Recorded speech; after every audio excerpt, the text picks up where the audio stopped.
All right, everyone, we are live on YouTube, so I will call the meeting to order. I'll remind everyone to please disclose of any pecuniary interest they may have at the appropriate time.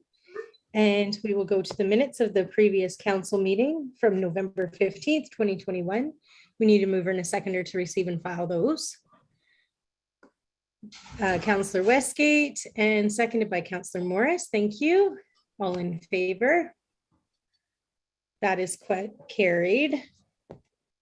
And since there's no business arising from the previous minutes, we will go to scheduled meetings and events. And as we can see that this is our last meeting of 2021, hopefully 2022 will bring us a lot of joy and a lot less conflict. And just a reminder that Roma and Ogra are coming up. I believe Roma is still online, but I don't know for sure.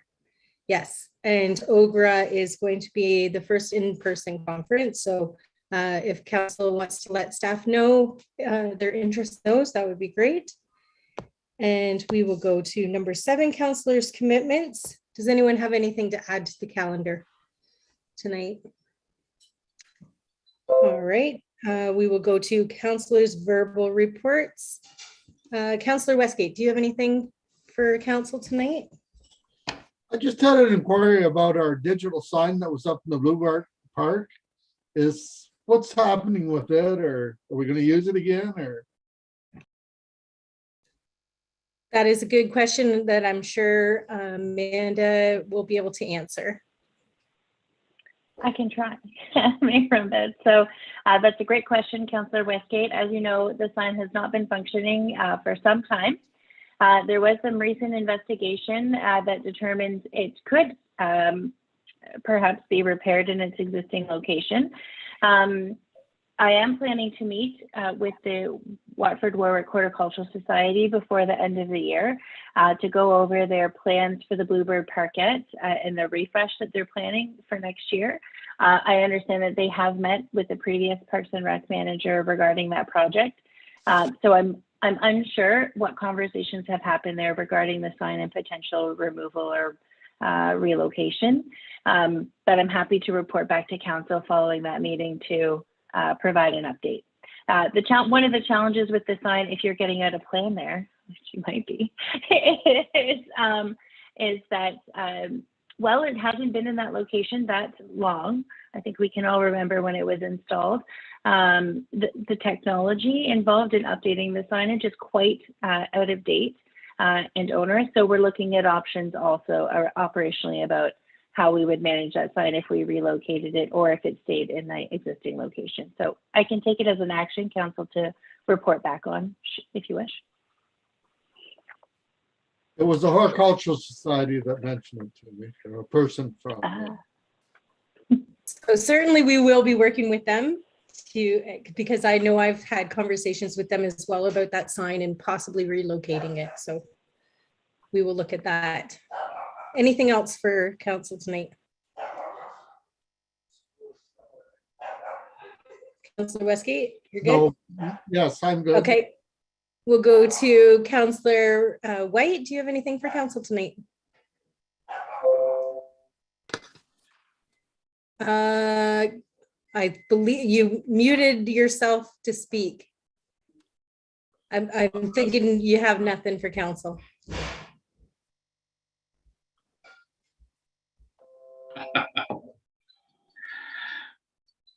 All right. There we go. There he is. There we go. Okay. Yeah, we're nothing to report. Nope. Okay, great. Councillor Morris. Absolutely nothing, thanks.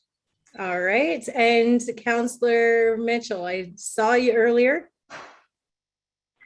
He was in Mayor Rumbed. He's just rejoining the meeting again. I think maybe there was a connection issue. Oh, okay. No problem. I just wanted to say a quick thank you to the organizers of the Santa Claus Parade.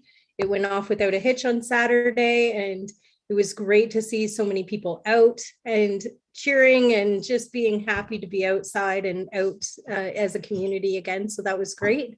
And just a reminder to everyone that Watford Moonlight Madness is coming up this Friday night from, I believe, 5 to 9 in downtown Watford. So be sure to go in and shop local and support our local businesses there. And once we get Colin back, we can maybe circle back to him. We do have a delegation starting in about 5 minutes, but we're going to move on to the accounts and the GL report. We need a mover and a seconder to receive and file that report. Moved by Councillor White and seconded by Councillor Morris. And Mr. Jarrett, do you have some comments about the report tonight? Just an update. Since that was published, we got the numbers for November for waste management. It was roughly 107,000 metric tons. So they're down to 71,400 for December. Then they have to shut down operations. So they're really going right to the deadline. All right. Any other questions or anything about the GL report? All in favor of receiving and filing that report? That is carried. And we'll go on to the non-action correspondence. That once again, there's quite a plethora of correspondence there. Is there anything council wanted to highlight from the non-action correspondence? Seeing nothing, we'd need a mover and a seconder to receive and file the remainder. Moved by Councillor White, seconded by Councillor Westgate. All in favor? That is carried. There is no action correspondence. Do you think we have time to do the first staff report? All right, that is concerning the Line Fences Act exemption. So how does council want to deal with that recommendation? Councillor Morris, are you? I have a question. How long will this bylaw be? Is this a new bylaw we're creating or just renewing an old? Okay. Maybe. It's a pretty, this used to be a very important bylaw, so. So Heather did prepare this report for us, so I'm happy to, Heather, do you want to comment or would you like me to? As far as I know, Wayne, it's a new bylaw. A lot of municipalities around here actually already have it in place. In my time here, we've had one request and then they, I think, Amanda's dealt with it, I think, but I think they managed to deal with it on their own. Yeah, it used to be a very important, I agree, it's lost its importance because of the lack of livestock farmers we have, or cattle farmers, I should say. I just wonder, if we put this bylaw in, how, and the need is there, can it be reversed? How are disputes going to be handled? That's an excellent question. Like if somebody comes along and says, hey, my neighbor's fence is in disrepair, I want it fixed, I guess they're out of luck.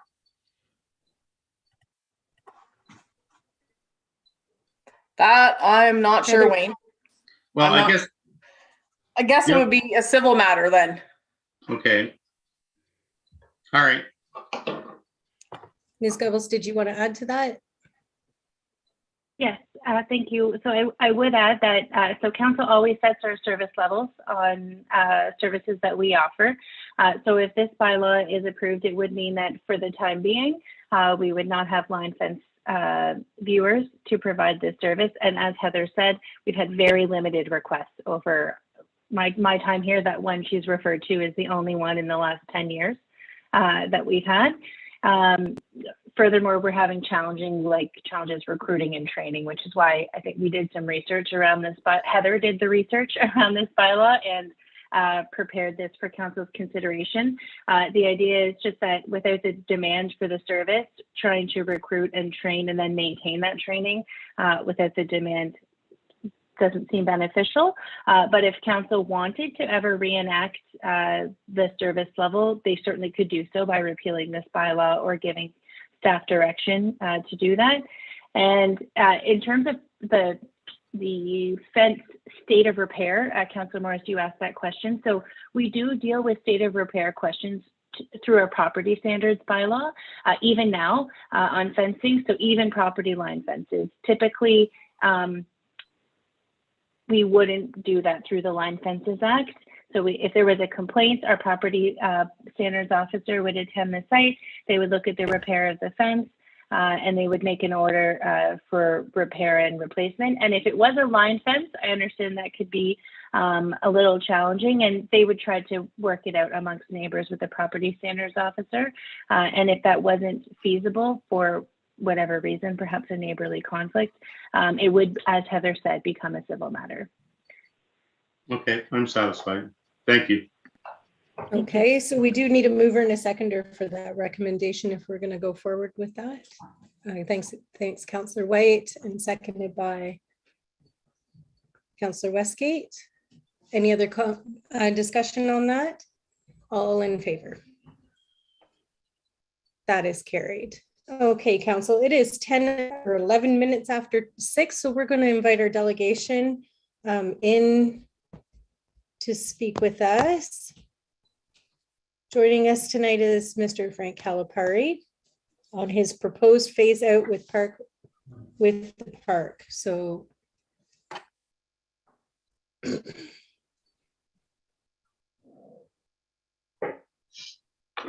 just give Frank a minute to get his camera and microphone on. Hello. Hi, how are you, Frank? Hi, Frank. Hi, everyone. Right.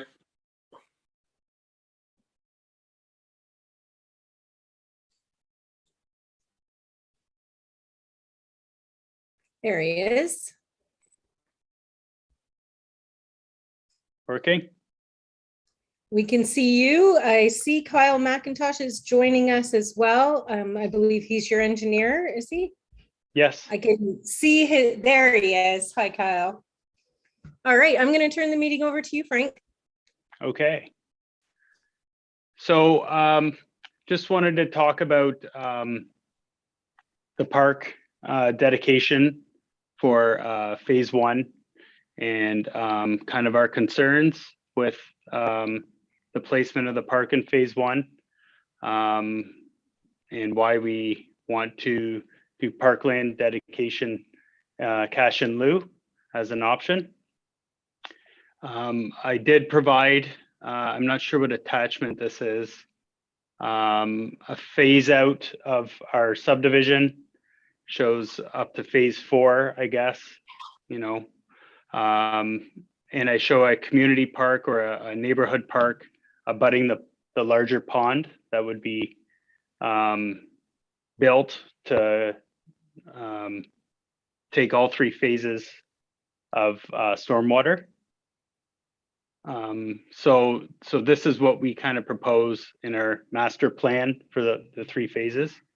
For phase 1, we did not design to have a park in it because we weren't aware of the need for one. Typically,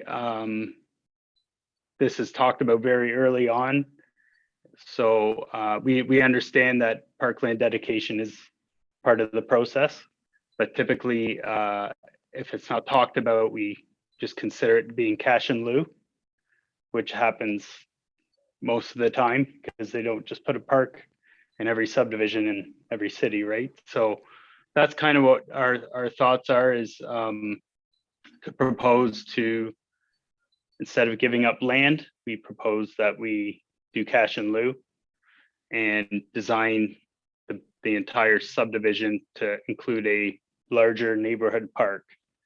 That would, I don't think there is one like this in the town in a subdivision. So I think this would be kind of a first, and we accommodate a trail system and all of that stuff into it that could be adjoined to other trail systems in the town. I know Waste Management has one as well, a trail system plan. And maybe we could have this all incorporated together. So that's kind of what we're going at. And this is the reason why we're pushing back at a little bit on giving up some land for such a small phase. If it is 6 lots, that is almost $1 million for us. And it just wouldn't be economical for us. for the phase one. So that's kind of what we're thinking. Kyle, do you have anything to add to that? Yep, go ahead, Kyle. Yes, through you, is it okay, Madam Chair, if I speak for a minute? Perfect. Absolutely. So just to highlight a couple of Frank's comments, we started the layout of this subdivision a couple years ago, and we consulted with both municipal and county staff multiple times with at least 2 or 3 meetings before we even submitted our draft plan. And at all of those meetings, it was never once brought up that parkland is what the municipality wanted or the county wanted within our phase one. And that's why we never allotted for one within phase one, is because we had a lot of pre-consultation with the subdivision going back over 2 years ago now, and it was never really brought up. The first we've heard about this was about 2 or 3 months ago, which is relatively late in the process because we're very close to receiving our draft plan approval, and this item came up. Usually when larger developments happen, we look at the park on the larger development. Now, this is just phase one of probably about a 4-phase development, and it usually doesn't make sense for each phase to have its own little park. That's kind of piecemealing things. And what Frank has put together is for the larger phase, for the entire development, when it's ultimately all built out. Now, that may not happen for many years. We understand that. But we believe typically parks are wanted in the center of the development, because that's usually where people will go to, and it's going to be a lot easier if it's in the center of the development versus off to the south end of the development. So when you look at the overall development plan, which is more than just phase one, we believe it makes sense to have the entire park together as one piece. And we also believe it makes sense to have it somewhere in the middle of the development, which is what Frank has sort of outlined with his proposal. So that's why we are pushing this, is to have the parkland, to have the developer pay cash in lieu for now, and the park will be dedicated as part of future phases.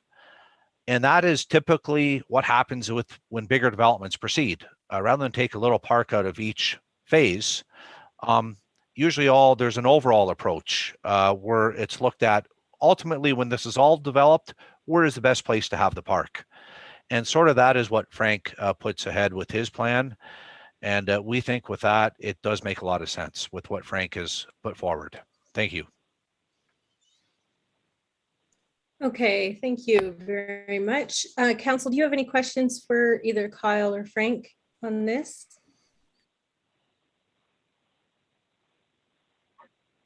Councillor White? It looks like a fairly extensive plan. And is the trail's going along the creek bed there that's already there, or the drain, the open drain, I guess? And you've already suggested would connect into other trail systems potentially? Yes. Yes. I really like the plan. I think it makes sense, and it's not disjointed if you do that, and within the development. So we have a trail system in Lambeth that connects and will connect all the way around. You could literally ride your bike from the community center all the way around the whole southwest end of London, or Lambeth area. So that's kind of been a master plan that was generated a while back, right? So when they design these subdivisions, they ensure that they connect to these trail systems properly, parks and such. So that's kind of what I was thinking on this master plan area as well. Yeah, I think love the it's great. connecting trail. it's Councillor great, yeah. Morris. Frank, have you got any time estimate within, say, 3 or 4 years for phase 2 and phase 3? How long would we be looking at before we get to a park situation? That's depending on a couple of different factors right now. I guess If everything was ready to go. I would say 4 years. Okay, thank you. I would imagine the success of phase one would be involved in that as well. Yes. Any other questions? If I may, Madam Mayor, sorry, Yes, please. Colin here. Just looking at what's the likelihood, like, because phase two, from my understanding, phase 2 and 3 are dependent on things that are out of our control. So that's my only cause of worry, that we'll get phase 1 completed, have this cash in lieu, and then heaven forbid we don't get 2 and 3, then we don't get our park, which I think is necessary in that area. So I'm just throwing some caution out there, that's all. Councillor White? I guess in my opinion, it's only necessary if the following phases continue.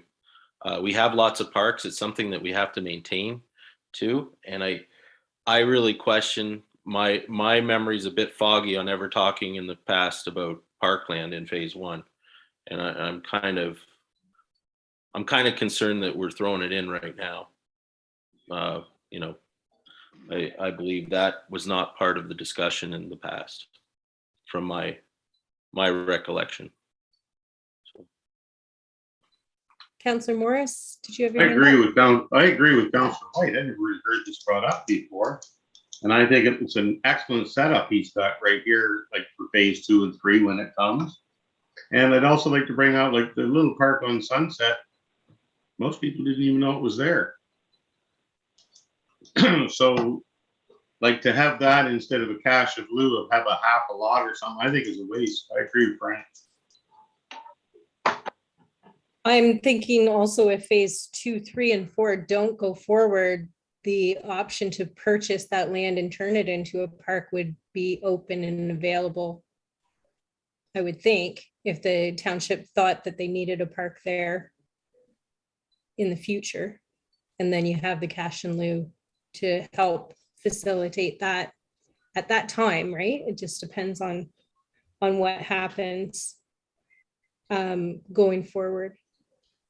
I believe there's going to be further discussion, and Mr. Mellenson has a presentation for council later on in the meeting. Frank and Kyle, you're welcome to watch that on YouTube and see the discussion. I believe council will make a decision tonight. So if there's, do you have anything else that you'd like to add as far as the delegation is concerned?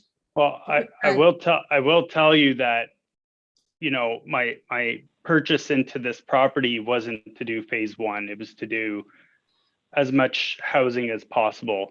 So I will do everything in my power, and I think I've proven myself to the township that I will progress this as fast as I can and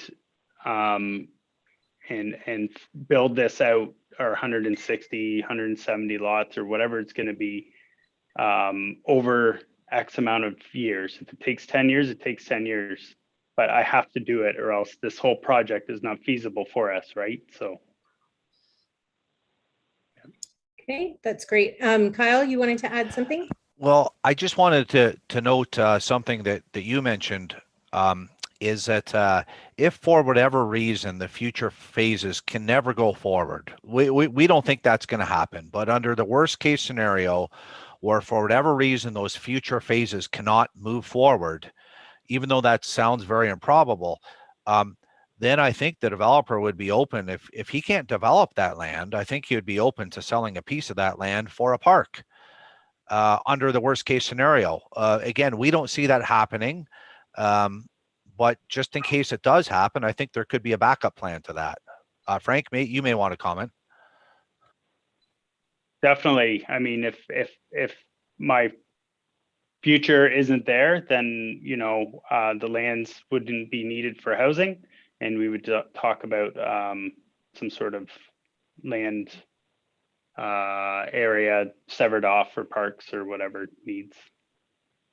Yeah, I'm just looking at the phase 1. There's a road that kind of leads. If you don't have the next phase there, then it leads to nowhere. So you know, you could put a park there if you needed to. down the road. Hopefully not, because I love this plan. I think it looks great. And I love the trail system. I think that's fantastic as well, and will be very welcome by our community. Councillor Westgate. Is there anything to stop us from putting a park there if the zoning's not changed on that area? No, Ken? Let me call that a tentative maybe. I need to have a look at your zoning bylaws, so I'll try to have an answer for you when I come up to present. I just need to check on something. Councillor Morris. Make sure I'm on. Sure, I was unmuted there. Frank, one more quick question. Phase 1 is going to be a go. Would you consider opening that trail around the existing drain now?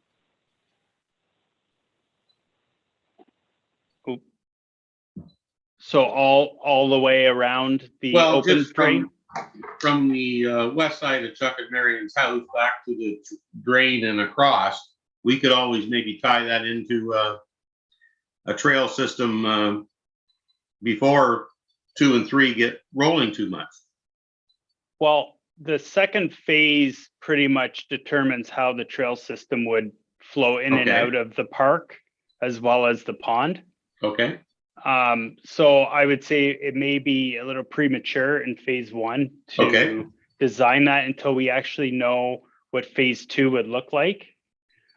Because, you know, if everything goes to plan, we may do, you know, a bigger area for phase 2, which may change where the pathways or the trails would come in and out. There may be two ways in and out in phase 2.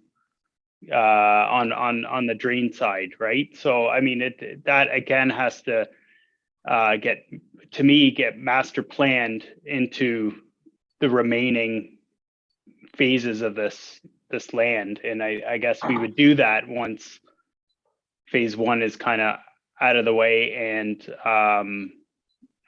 another process has to get completed first, obviously, before we can think about phase 2 and 3, but that would get designed in the future, I guess. Yeah. Thank you. Okay, before I let them go, I just want to double check with Councillor Mitchell. I saw a couple of times there. Are you good? Yeah, I'm okay. Thank you. Okay. All right, perfect.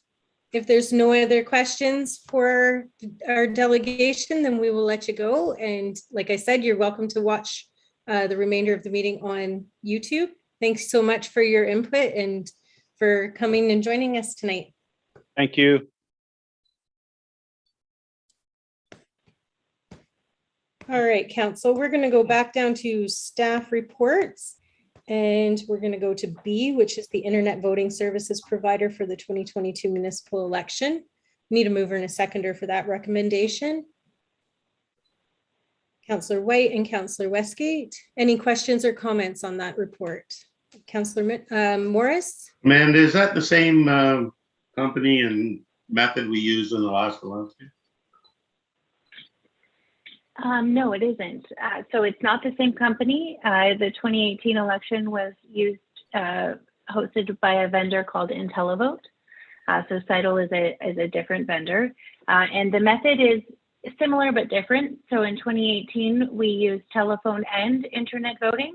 And for 2022, council approved internet only voting. So the telephone portion will not be provided for, but a similar internet process. And we still plan to hold the same in-person, like the same features that we did in the last election. Okay, thank you. Yes, so that's going to be fully accessible. People can still go in and have assistance in getting signed on and all of that, as they did in the last election. Councillor Westgate, did you have a question or comment? If there is no election, if everybody's acclaimed, do we get any money back, or what is the deal there? That's a very good question. That's a great question, Councillor Westgate. And I believe, I don't know. I will have to review our contract. I believe we'd get some funds back, but by the time the nomination period closes, there's a lot of work that has gone into the election process at that time. So we'd still have to send mailing and get packages ready and work with the vendor, but I'm sure there would be a cost savings. I can certainly look into that and report back. I believe there's a clause in our contract that would deal with that. So I can look it up while we're It's talking. very unlikely to happen since we do have school boards that we have to look after too, so.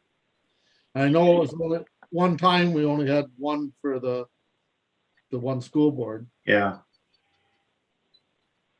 You just never know what's going to happen. I can certainly look into that, Councillor Westgate.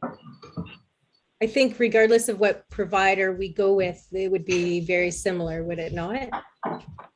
I would suspect so, yes. And I'm certain the vendors would account any refund or discount as that result, recognizing that they will have done a lot of lead up work already, but they haven't executed the election. So I can check our bylaw here. What is the election period? Do you know, like offhand, like from when the nominations close and voting day? I know last time it was very long. It felt long anyway. I don't know about the rest of you. So this is the clerk's worst nightmare because I don't know that answer offhand, Mayor Rumbaus. The nomination day has changed from last year and from years prior and from last election and years previous. I believe it's in May opening and then closes. It closes maybe, I'm not sure, September. So let me also do that. Perhaps I could write like an information election report to start off our new year in January to give you all of the key dates that will be coming up in early 2022. My apologies. No problem, no problem. Any other questions? Is council comfortable voting on this? Yes, okay. All in favor? That is carried. Councillor Mitchell, I'm going to assume that you're in favor unless you state otherwise. Okay. Going forward. Okay, perfect. All right, we will go to the COLA comparison and the recommendation that Warwick Township Council approves the budgeted 2021 2% COLA increase for non-union staff. We need a mover and a seconder for that recommendation. Councillor Morris. Seconded by Councillor Westgate. Thank you. Any questions or comments on that?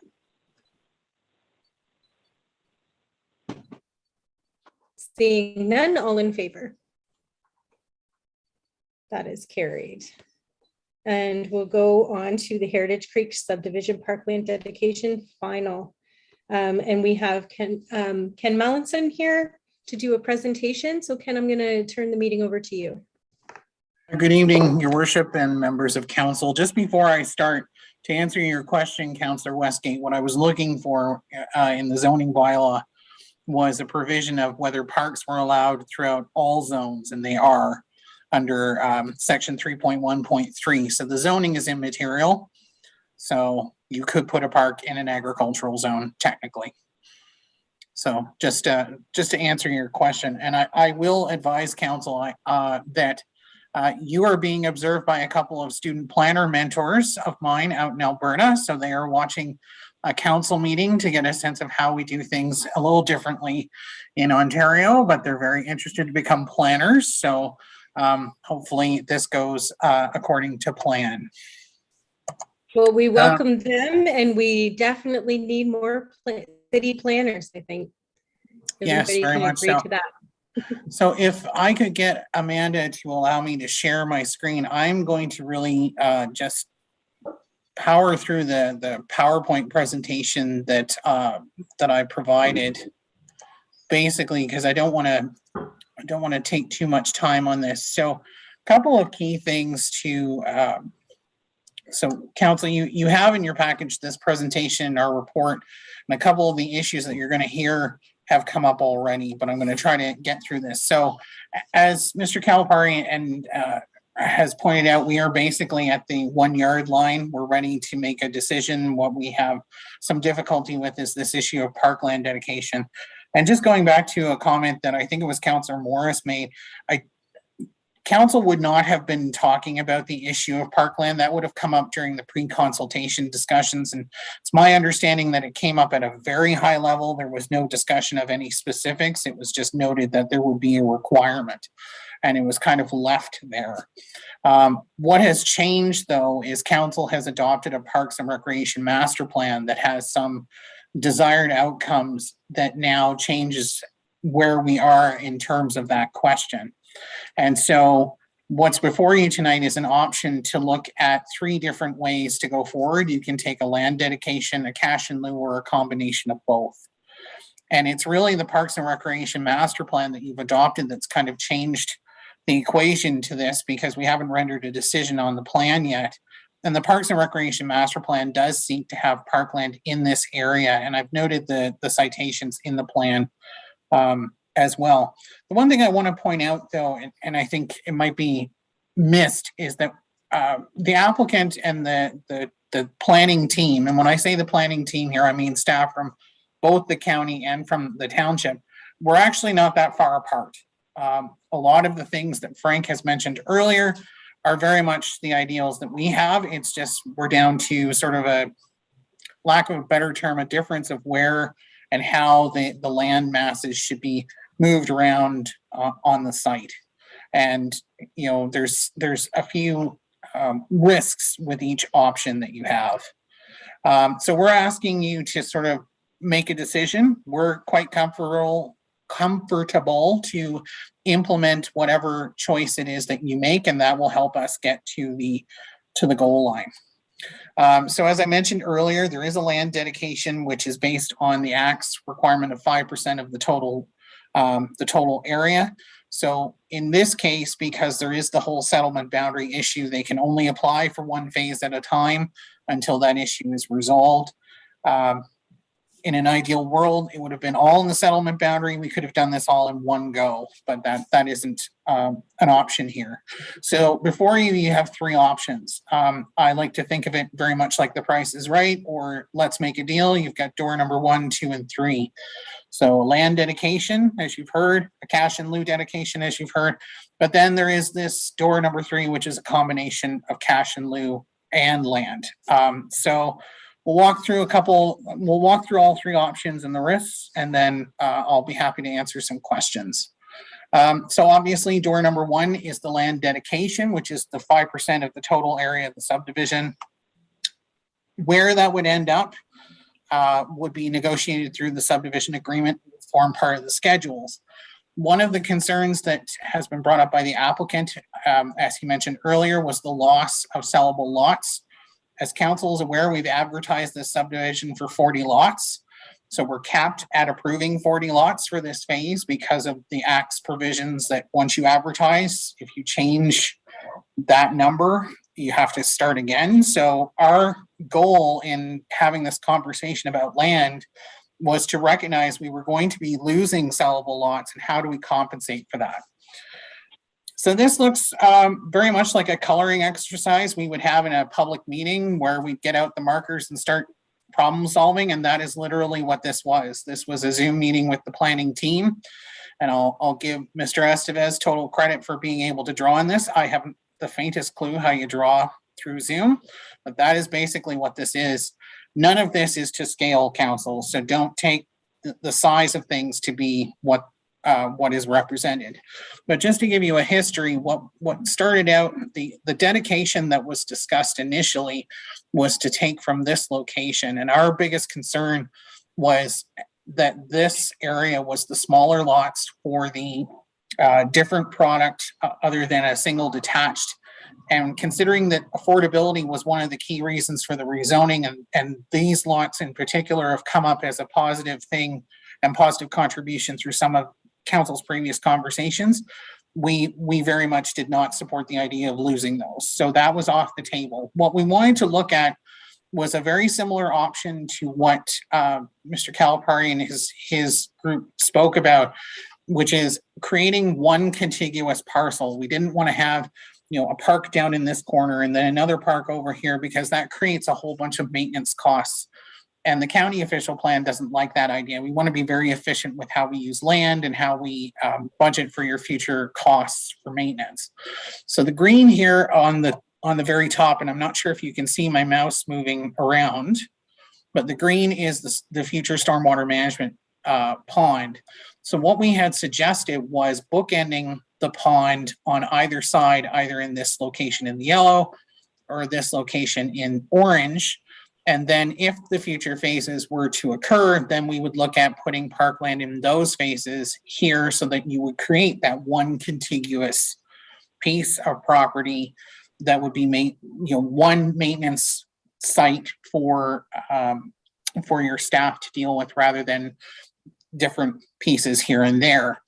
When we were doing that, what we realized we could do to offset the loss of these lots, if this was the location, was by approving an extension of Street A in this way and creating this sort of dead-end cul-de-sac, we would have the ability that there'd be two locations where we could potentially get the parkland dedication, either here in this corner or here, that would achieve that bookending idea potentially. And that by extending the street, we could then compensate for the loss of those lots by enabling some of these lots up to the 40 total. And then if there were any other lots beyond that happened to be available, that could be done through a severance application separate to this, because we don't want to go back through the process and re-advertise for, say, 42 lots. We want to get this moving. This would also give us the ability to have a direct access off of this future street into the stormwater management pond to help with your maintenance ability, considering this street will not get built until a future phase is approved. The reason why we were quite happy with this idea goes back to this whole settlement boundary issue. This dashed line that you see here is the drain, and that's where the settlement boundary follows. So we're using the rounding policies and being a little bit liberal to enable these corners that get cut off, because the settlement boundary ends on this line. But as you can see, all of these lots are within the settlement boundary. There's nothing that is needed at this point if this street and the subdivision boundary itself was modified to extend this street. It's all within the settlement boundary. So that would maximize the potential use of the settlement boundary lands without having to make any county official plan changes. So I've gone over all that. That's basically kind of our rationale as to our approach to try to implement that plan, the Parks and Recreation Master Plan.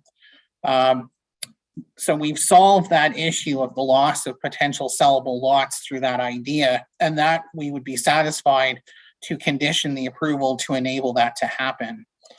That said, there are risks with taking the land, just as there are with any of the other two options.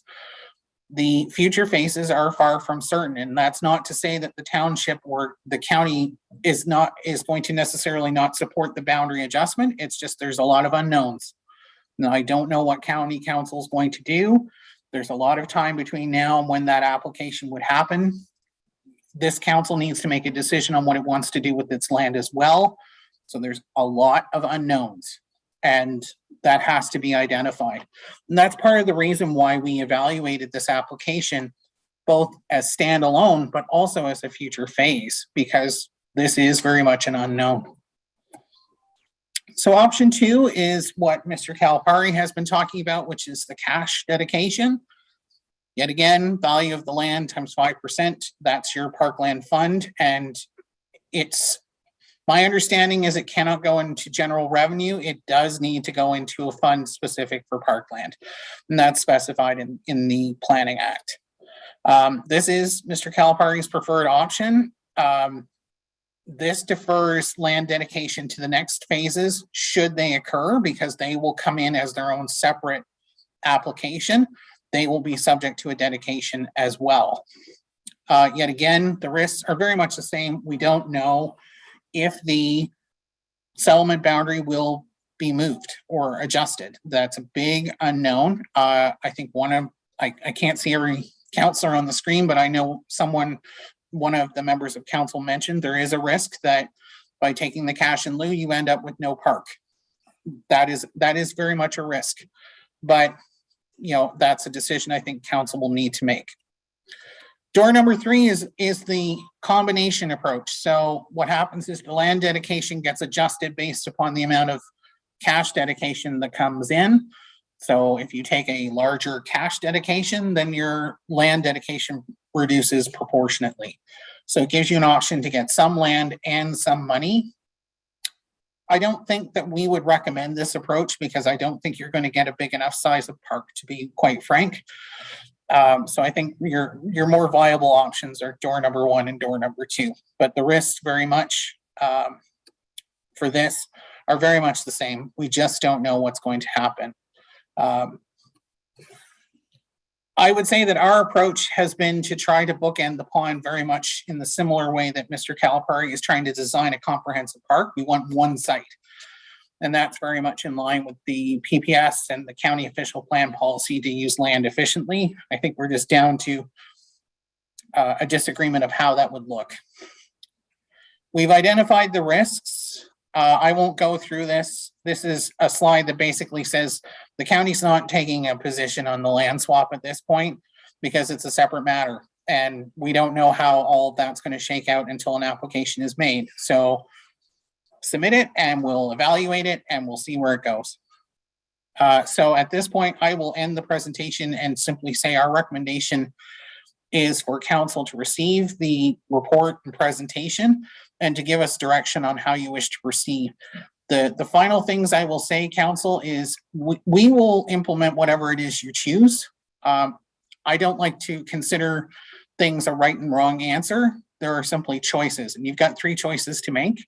And whatever it is you choose is how we will proceed, and that'll also inform us on how we proceed in the future phases as well. Hey, I noticed Councillor White had a comment or a question. Go ahead. Thank you, Jackie. Just wondering, to me, I think there's also maybe an option for, as a councillor and as council, we can just decide that a park isn't needed at all, right? And that would be we could direct planning that way. I do move also, secondly, option 2, as it is the preference of the developer. And it is also what I believe was the initial intention when we first started discussions. So that's what I will put forward as a motion. And I ask other councillors to vote with me. Thank you. I think Frank's been through enough. So. Councillor Morris, did you want to second that or do you have a comment? You are muted. I will second that motion. I also strongly believe that Frank needs to go ahead. We are in desperate need of housing. So I will second the motion. Okay. I agree with both Councillor White and Councillor Morris. I think that the number 2 is a great way to get this project off and running. Councillor Westgate. I agree, number 2 is the way to go, but I would like to consider a 4th option. And that would be to go with Frank's layout here and have that parkland turned back over to us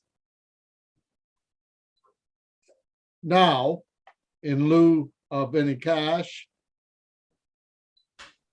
And that way, if the second phase doesn't go, we can still make a park there. If the second phase does go, then I think that's the ideal place for a park. Well, that's a great idea. Ken, Thank did you, you have a comment? Sorry, Councillor Mitchell, you didn't hear the suggestion? No, I did, but I wanted to thank Councillor Westgate because that's a fantastic, that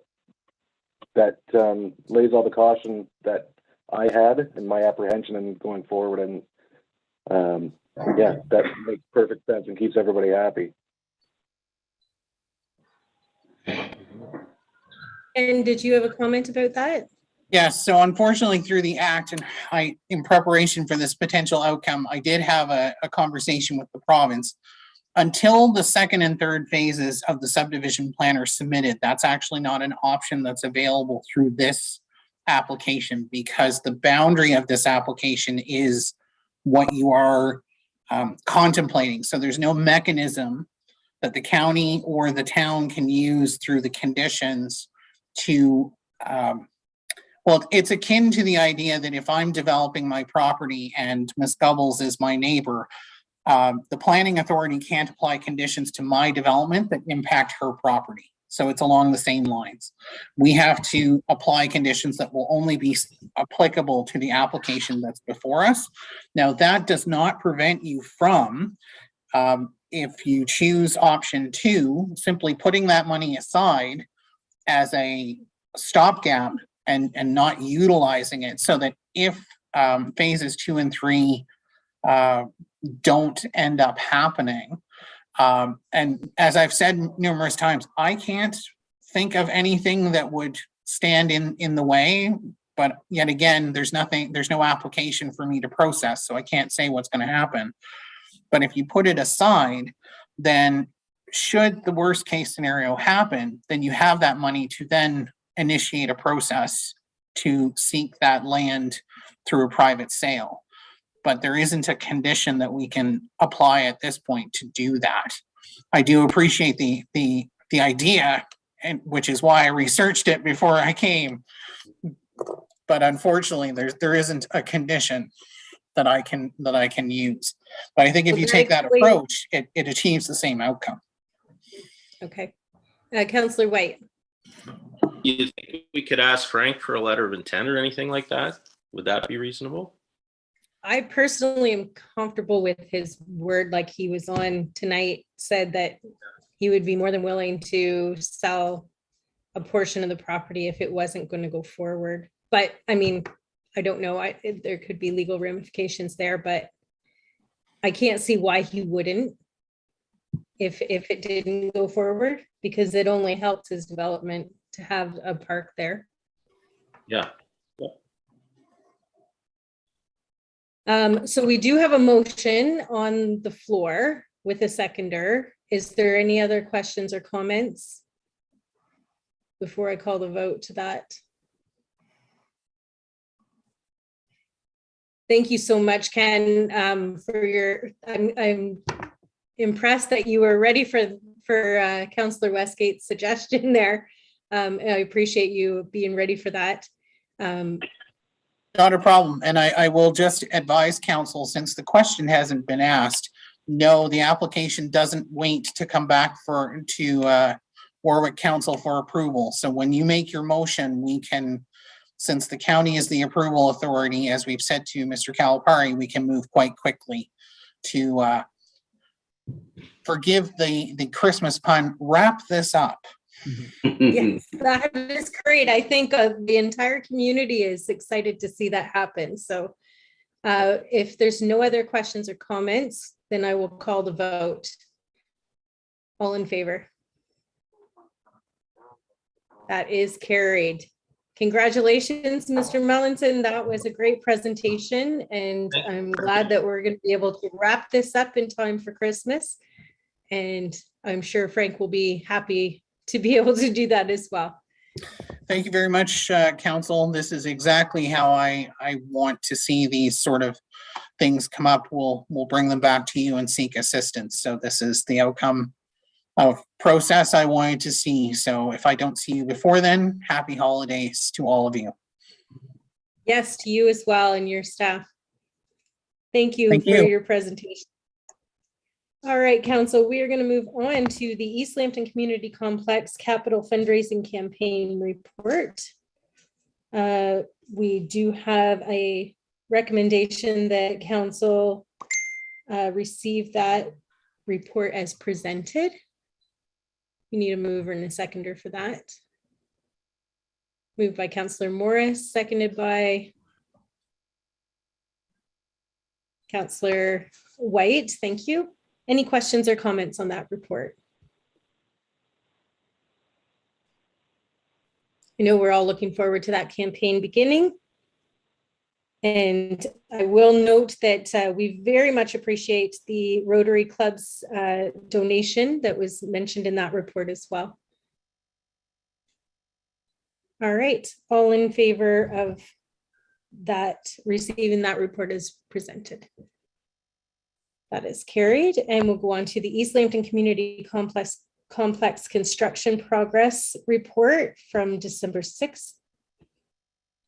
There's a recommendation that it be received as presented. We need a mover and a seconder for that. Councillor Westgate and Councillor White. Questions or comments on that report? I know everybody was very relieved to see that the dressing rooms are going to be ready in time for Silver Stick and that the bathrooms are open. These were all, I commend staff for making that happen, and we really appreciate that. I know it wasn't an easy task to get that move forward. All in favor of receiving that? That is carried. And we'll go on to the Hickory Creek ditching. So there's a recommendation that in 2022, a public meeting be held to seek landowner feedback and report back to council. Do we have a mover and a seconder to that? Thank you, Councillor Morris and Councillor White. Questions or comments on that? All in favor? That is carried. I'm excited that we're going to do that. I think that's the way to go. If it's not needed, why do it? So it's good. It'll be good to have owners' feedback on that. Go on to the committee and other minutes. So we have the minutes of the Parks and Recreation Committee from November 23rd. I believe that Councillor Morris was the acting chair for that meeting. Do you have any comments about that meeting? No, it went very good. Katie did an excellent job. That's fantastic. Good to hear. So we need a mover and a seconder to receive and file those minutes. Moved by Councillor Morris, seconded by, I'm going to say Councillor Mitchell. And all in favor. That is carried. And we have the minutes of the special council meeting of November 24th, which was their budget meeting. We need a motion to receive and file those. Moved by Councillor Westgate, seconded by Councillor White. Thank you. Questions or comments about those minutes? All in favor of receiving and filing those? That is carried. And new business, additional petition for drainage works on the Parker Drain.